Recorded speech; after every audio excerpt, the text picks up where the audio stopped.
Pinutol na nga ng Los Angeles Lakers ang 9-game winning streak ng Denver Nuggets mga idol sa mismong bahay ni Nikola Jokic at Jamal Murray. At talagang nga namang lumabas na nga ang totoong Luka Doncic sa naging laban nga nila kontra sa Denver Nuggets. Ganda na nga rin ng rhythm at chemistry ni na LeBron James at Luka Doncic mga idol na isa nga sa nagpaangat sa Los Angeles Lakers para nga manalo sa kanilang laban. At isipin nyo nga mga idol, sa first quarter pa nga lang ay nagpakawala na nga itong si Luka Doncic ng mga tera mula sa 3-point line at ganda pa ng kanyang pasa para kay LeBron James. At sa first quarter pa nga lang mga idol ay gumawa na nga kagad ng 16 points si Luka Doncic na may 5 of 11 from the field at 2 of 4 sa 3-point line. Pagdating nga rin sa second quarter ay kitang-kita nga ang patuloy na magandang chemistry ng dalawa na sina LBJ at Luka Doncic at hirap pa rin talagang pigilan ng Denver Nuggets ang dalawang mga idol sa kanilang naging opensa. At natapos nga ang first half na may 19 points, 5 rebounds at 5 assists na si Luka Doncic mga idol. Samantalang ang superstar ng Denver Nuggets na si Nikola Jokic ay inalat nga sa laban dahil na rin sa magandang depensa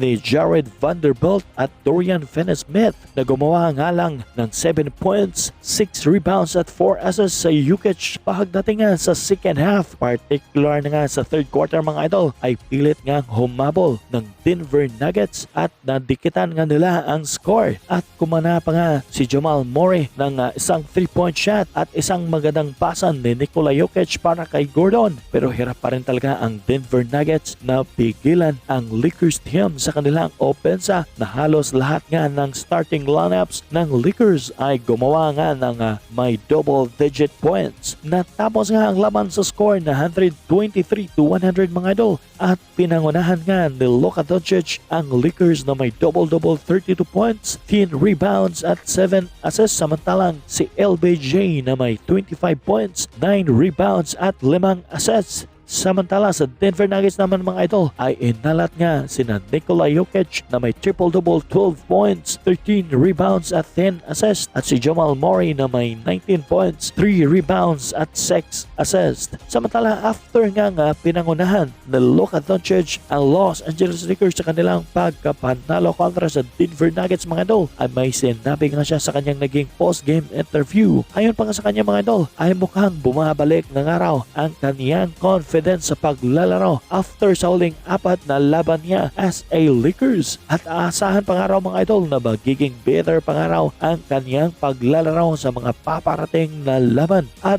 it takes time nga raw para mas lalo pang gumanda ang rhythm at chemistry nilang dalawa ni LBJ. Ibig sabihin mukhang umpisa pa nga lang daw ito ng kanilang magandang chemistry mga idol. Pero kitang-kita na nga na hirap nga silang pigilan ng kanilang mga kalaban.